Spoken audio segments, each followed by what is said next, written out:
Hello students, welcome to online class of physics. I hope you all are doing great. So today in this lecture we are going to talk about Wheatstone Bridge.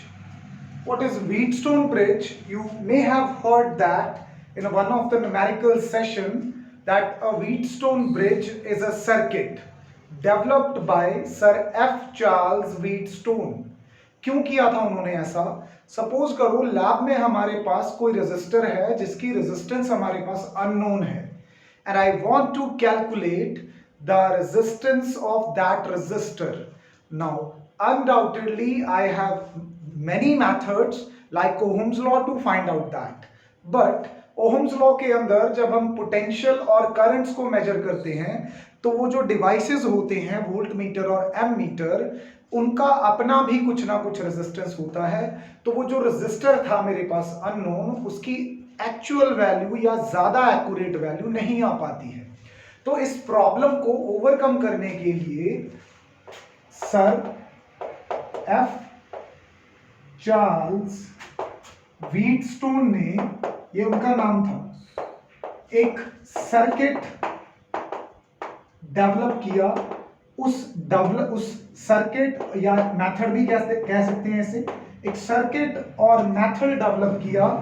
This circuit is called Wheatstone circuit या Wheatstone bridge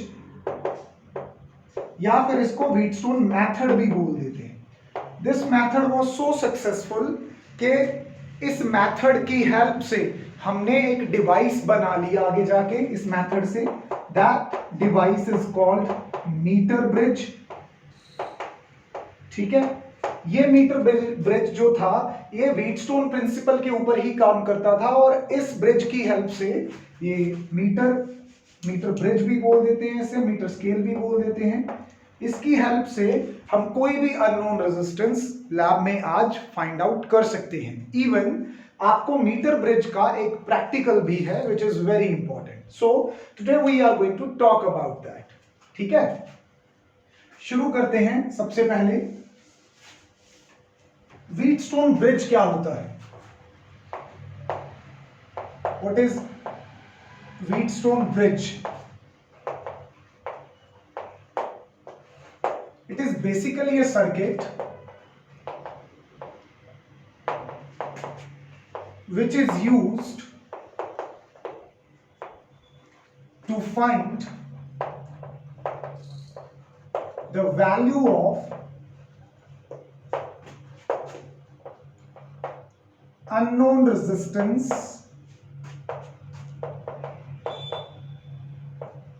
right? अब इस circuit के अंदर, इस bridge के अंदर होता क्या है? तो इस सर्किट में बेसिकली क्या होता है कि आपके पास एक रोम्बस टाइप कह लो या square type, whatever you wish to say it. ये एक क्लोज सर्किट होता है जिसमें 4 रेजिस्टर लगे होते हैं. One here, the second one is here. Let's call it resistance P, resistance Q. यहां पे आप अटैच करते हो एक रेजिस्टेंस बॉक्स. रेजिस्टेंस बॉक्स क्या होता है? जिसमें आप अपनी मर्जी से वैल्यूज को चेंज करते हो. और यहां पे आप क्या लगाते हो? इसमें लगाते हो आप अननोन रेजिस्टर जो आपको निकालना था. Let's call it S. तो ये जो जंक्शन है यहां पे P और Q का, एक ये जंक्शन है इसका R और S का, एक ये जंक्शन है P और R का, एंड एक ये जंक्शन है Q और S का. तो इसके ये वाले जंक्शंस में सपोज करो मैं एक अटैच कर देता हूं यहां पे गैल्वेनोमीटर, राइट. इस गैल्वेनोमीटर का रेजिस्टेंस G है और ये जो दो जंक्शंस हैं यहां पे मैं अटैच कर देता हूं एक सेल या बैटरी. इस सेल या बैटरी का ईएमएफ कितना है? E. और ये करंट कितना दे रही है? I. So what is the construction of Wheatstone bridge? It consist of 4 resistors connected in this manner. R is the resistance box and S is the unknown resistance. अब इस circuit के अंदर हम R की values को change कर सकते हैं। We change the values of R। जब हम R की वैल्यूज चेंज करते हैं तो गैल्वेनोमीटर की डिफ्लेक्शन होती है, गैल्वेनोमीटर की नीडल डिफ्लेक्ट करती है। हम R की वैल्यूज को इस तरह से चेंज करते जाते हैं, एडजस्ट करते जाते हैं कि एक स्टेज ऐसी आ जाती है हमारे पास, for a particular value of R galvanometer gives no deflection. Adjust value of R so that deflection in galvanometer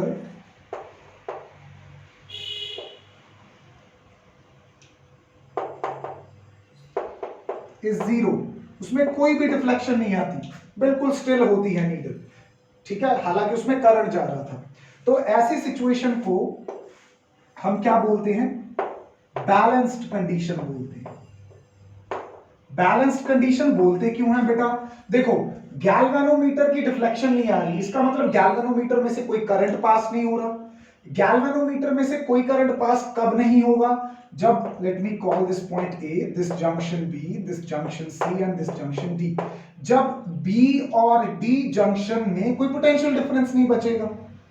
B और D पॉइंट पे पोटेंशियल डिफरेंस कुछ नहीं है, मतलब जितना पोटेंशियल B पॉइंट पे उतना पोटेंशियल D पॉइंट पे है। So if B and D are at same potential, current will not flow. इस कंडीशन को बैलेंस कंडीशन बोलते हैं। इस कंडीशन के अंदर क्या होता है कि आपका रेजिस्टेंस P और रेजिस्टेंस Q का रेशो, और इधर से रेजिस्टेंस और रेजिस्टेंस S का रेशो क्या हो जाता है? सेम हो जाता है। तो यहां से आप क्या कर पाते हो? ब्रिज को बैलेंस करने के बाद आप यहां से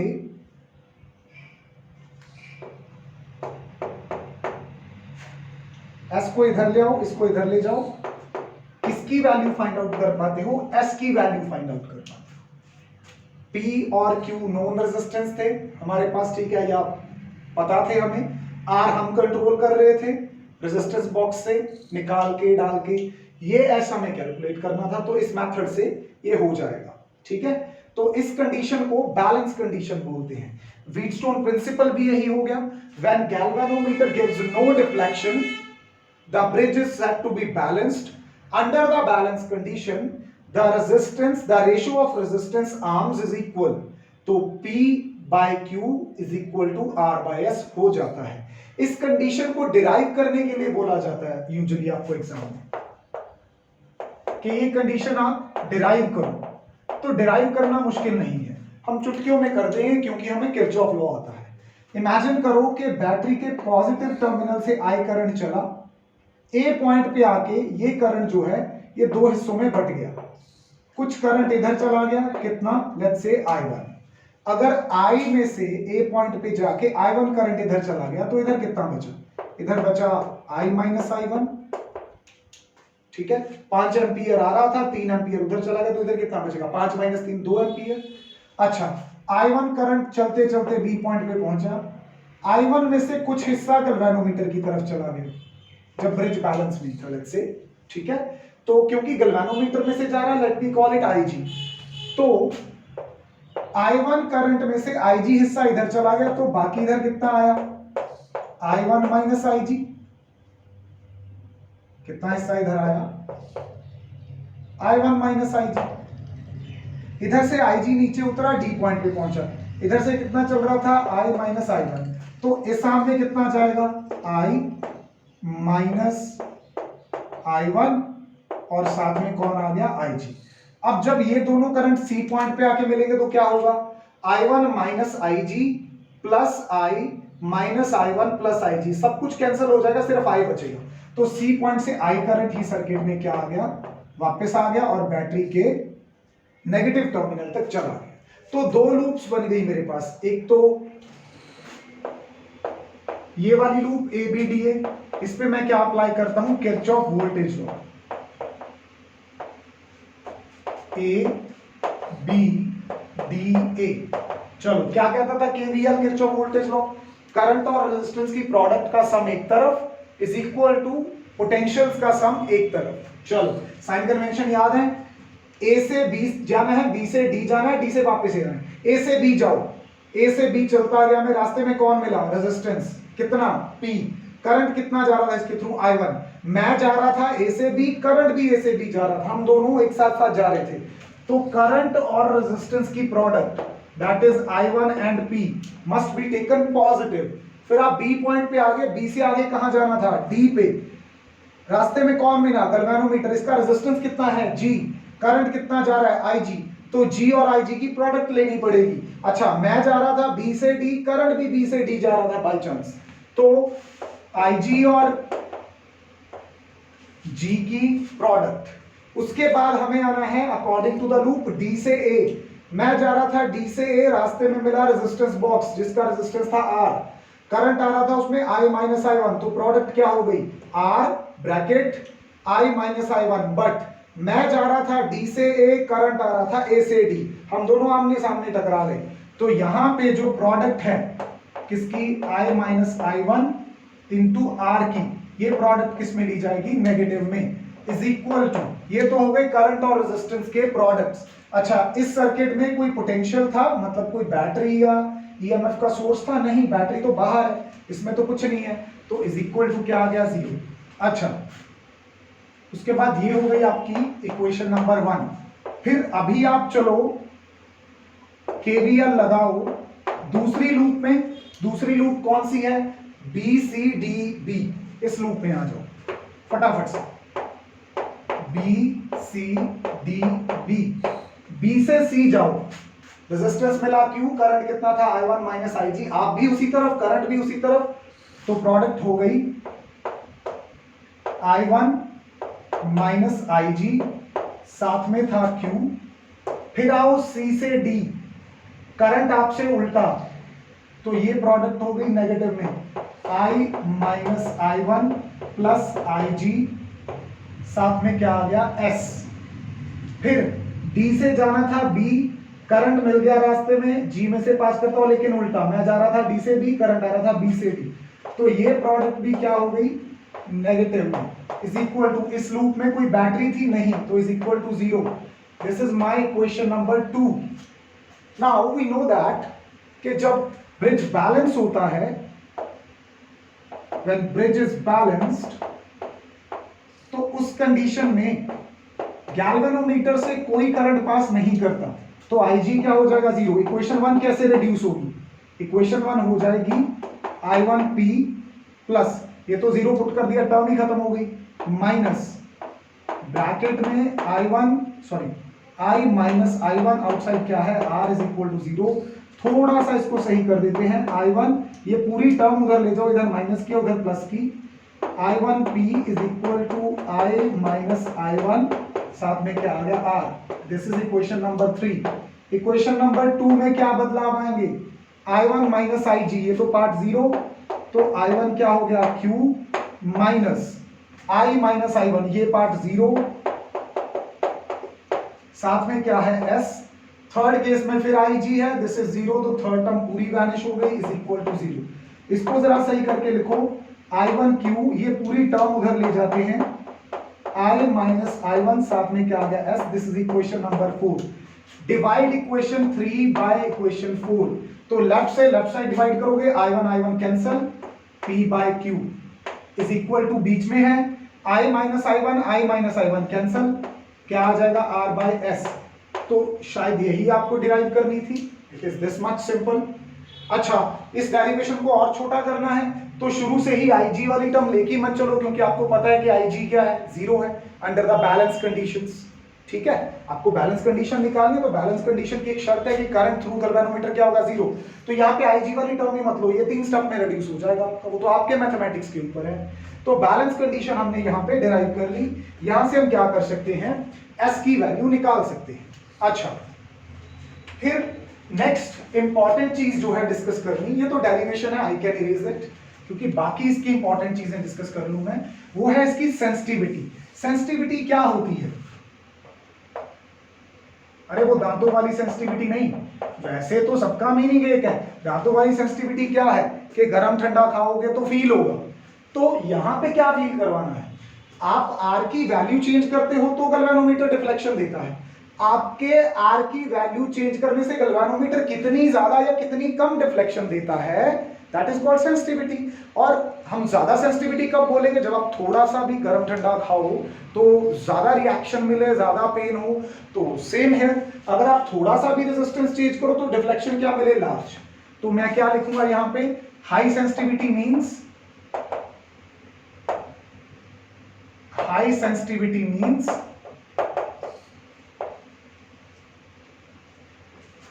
more deflection for small change। थोड़े से बदलाव से भी आपको ज्यादा रिस्पॉन्स मिले। किसमें चेंज, आर में, रेजिस्टेंस बॉक्स के रेजिस्टेंस में। अब आप क्या चाहते हो, गैल्वेनो ये आपका व्हीटस्टोन बहुत ज्यादा सेंसिटिव हो या बहुत कम सेंसिटिव हो। देखो ना तो बहुत ज्यादा ना बहुत कम, एक ऑप्टिमम लेवल पे होना चाहिए। अच्छा, कौन कौन से फैक्टर हैं जिनके ऊपर सेंसिटिविटी डिपेंड करती है। पहला फैक्टर है relative position of resistances, PQRS की पोजीशन क्या है। दूसरा है relative position of battery and galvanometer. Battery और गैल्वेनोमीटर की पोजीशन क्या है। तो दो महान साइंटिस्ट हैं जिन्होंने इनके बारे में प्रैक्टिकली बताया। कैलेंडर एक साइंटिस्ट थे, लेट मी सी स्पेलिंग से बोल रहा हूं, हाँ, कैलेंडर एक साइंटिस्ट थे। उन्होंने बताया था हमें कि ये रेजिस्टेंस S, ठीक है, जो आपको फाइंड आउट करना है, इसके साथ जो रेजिस्टेंस आप सीरीज में लगा रहे हो, हम इस S के साथ, क्योंकि ये तो आम में कुछ है ही नहीं, ये तो भूल जाओ, तो S के साथ सीरीज में कौन है, R। ये अननोन रेजिस्टेंस जिसको आपको निकालना है, इसके साथ जो आप रेजिस्टेंस सीरीज में लगा रहे हो, इसकी वैल्यू पैरेलल में लगे रेजिस्टेंस से ज्यादा होनी चाहिए। मींस S हमको निकालना है, S के साथ सीरीज में कौन लगा रहे हैं, R। The value of R must be greater than the value of this arm. ये पूरी की पूरी आर्म से ज्यादा होनी चाहिए वैल्यू इसकी। तो value of R should be greater than, ये कौन सी आर्म है अपनी, इसको बोल दो ABC।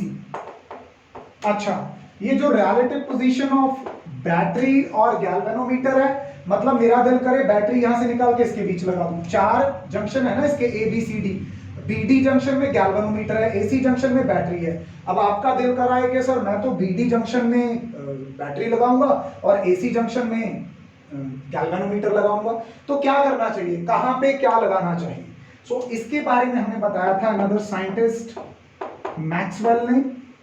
प्रैक्टिकली क्या बताया उन्होंने बताया था कि बैटरी और गैल्वेनोमीटर में से जिसका रेजिस्टेंस ज्यादा हो, बैटरी का भी, सेल का भी अपना इंटरनल रेजिस्टेंस होता है, गैल्वेनोमीटर का भी होता है अपना रेजिस्टेंस। बैटरी और गैल्वेनोमीटर में से जिसका रेजिस्टेंस ज्यादा हो, उस चीज को कौन कौन से जंक्शन में लगाना चाहिए। पहली तार उसकी जोड़नी चाहिए वहां पे जहां पे दोनों हायर रेजिस्टेंस मिल रहे हैं, और दूसरी तार जोड़नी चाहिए जहां पे दोनों लोअर रेजिस्टेंस मिल रहे हैं। जैसे कि यहां पे मैंने B और D जंक्शन में लगाया, मतलब ये बात पक्की है कि PQ और RS, इनमें से PQ का जंक्शन कौन है, B, RS का जंक्शन कौन है, D। तो इनमें से P और Q या फिर R और S, दोनों में से एक पेयर हायर रेजिस्टेंस का है और दूसरा पेयर लोअर रेजिस्टेंस का है, ठीक है। बाय चांस अगर ऐसा होता कि P और R का रेजिस्टेंस ज्यादा होता और Q और S का कम होता मिला के, तो मैं इसके बीच में अटैच करता। तो ये दो कंडीशंस हैं, हालांकि एग्जाम में पूछी कभी नहीं जाती, ठीक है, बट फिर भी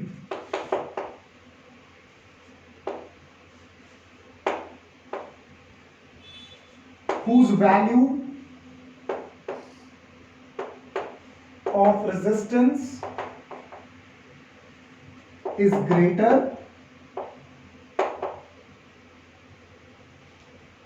या higher should be connected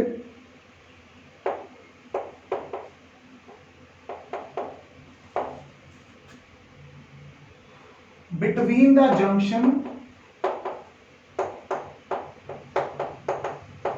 of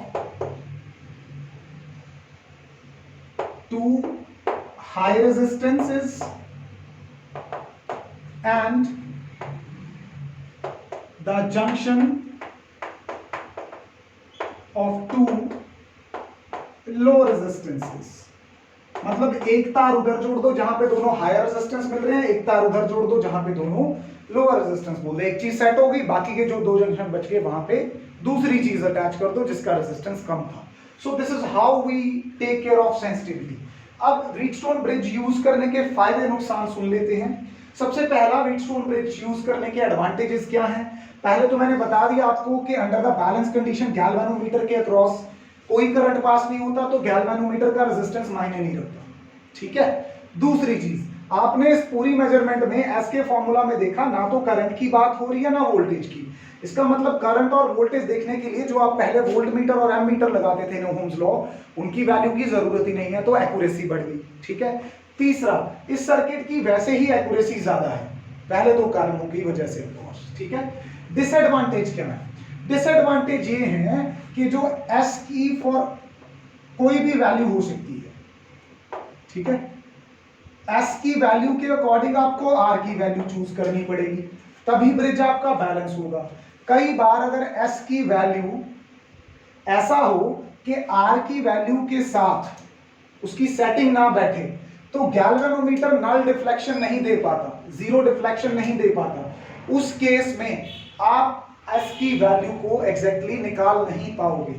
कहने का मतलब ये है कि जो रेजिस्टेंस बॉक्स होता है इसमें से आप पर्टिकुलर रेजिस्टेंस ऑफर कर सकते हो, जैसे 1 ओम का, 2 ओम का, 5 ओम का, देन 10 ओम का, देन 100 ओम का, लेट्स से देन 1000 ओम का। अब सपोज करो मेरे एस की वैल्यू 4 है, एस की वैल्यू कितनी है?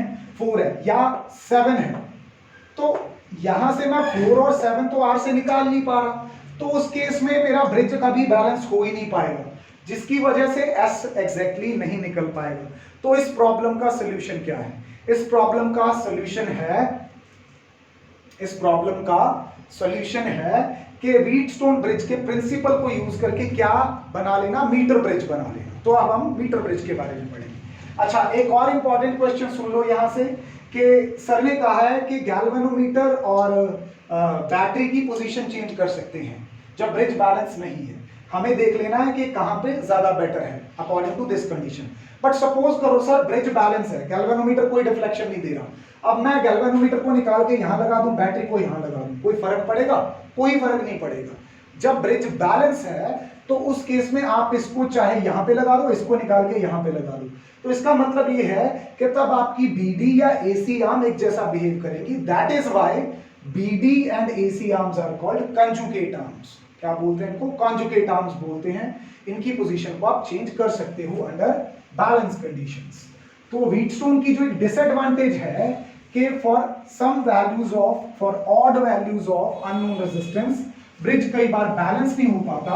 उस प्रॉब्लम से निजात पाने के लिए हमने यहाँ पे व्हीटस्टोन ब्रिज से एक नई चीज बना दी इस प्रिंसिपल से, that is called metre bridge. इसको मीटर ब्रिज क्यों बोलते हैं अभी थोड़ी देर में पता चल जाएगा। मीटर ब्रिज का जो प्रिंसिपल है, अच्छा सबसे पहली बात तो मीटर ब्रिज होता क्या है? Metre bridge is the practical application of Wheatstone bridge. क्या है? Practical application of Wheatstone bridge. Wheatstone bridge में थोड़ी कमियां हैं, तो उसकी प्रैक्टिकल एप्लीकेशन और इजी एप्लीकेशन कौन है? Metre bridge. ठीक है। किस प्रिंसिपल पे काम करेगा? सीधी सी बात है, मीटर ब्रिज प्रिंसिपल पे काम करेगा। किसके? व्हीटस्टोन ब्रिज की। तो जो व्हीटस्टोन का प्रिंसिपल है वही मीटर ब्रिज का प्रिंसिपल है, राइट? क्या था वो? अंडर बैलेंस कंडीशन क्या प्रिंसिपल था कि बैलेंस कंडीशन में जब गैल्वेनोमीटर के थ्रू कोई करंट पास नहीं करेगा, दैट इज IG 0, तो उस केस में P by Q will be equal to R by S। ये व्हीटस्टोन प्रिंसिपल हो गया। अब इसकी कंस्ट्रक्शन देख लेते हैं, बनता कैसे है, ये लैब में देखोगे या नेट पे सर्च करके देख सकते हो इसकी शक्ल। क्या होता है एक्चुअली इसमें आपके पास वुडन का एक प्लैंक है, लकड़ी का एक फट्टा होता है, ठीक है, ऐसे एक प्लैंक बना होता है। थोड़ा इसको और लंबा बना लेते हैं। एग्जैक्टली कितना लंबा होता है थोड़ी देर बाद बताता हूं, ठीक है। इस वुडन प्लैंक पे क्या किया होता है, मेटल की पत्तियां लगी होती हैं, स्ट्रिप्स लगी होती हैं। किस तरह से, इस तरह से लगी होती है। एक एल शेप्ड स्ट्रिप यहां पे होती है, एक मिडल में स्ट्रिप होती है और एक एल शेप्ड स्ट्रिप यहां पे होती है, ठीक है, इस तरह से। अब क्या होता है कि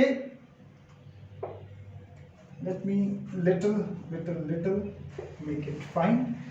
ये पॉइंट जो है ये फिक्स होते हैं मेटल उसके साथ, वुडन प्लैंक के साथ। ये पॉइंट अपना A है, let's say this point is A and this point is B।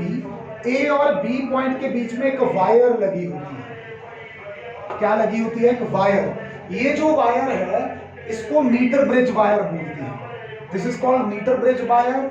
अब ये वायर की लेंथ 1 मीटर होती है, यानी कि 100 सेंटीमीटर। इसकी लेंथ 1 मीटर होती है, दैट इज वाई इसको क्या बोलते हैं, मीटर ब्रिज बोलते हैं। The length of the wire used in the metre bridge is of 100 centimetre और 1 metre, that is why it is called metre bridge. बड़ा सिंपल सा लॉजिक था। ये वायर बनी किसकी होती है, किसी ना किसी एलॉय की, कांस्टेंटिन, यूरेका, मैंगनीज, किसी की भी हो सकती है, ठीक है। चलो उसके रीजंस अपने हैं, वो आप आगे क्वेश्चंस में पढ़ लोगे। अच्छा, ये हो गया लेफ्ट गैप, ये हो गया राइट गैप, क्योंकि ये मेरे राइट हैंड साइड पे, ये लेफ्ट हैंड साइड पे, ठीक है। इस गैप में हम क्या अटैच करते हैं, रेजिस्टेंस बॉक्स। क्या अटैच करते हैं, अपना R रेजिस्टेंस बॉक्स। इस गैप पे क्या अटैच करते हैं, अननोन रेजिस्टेंस जो हमें निकालना था, S।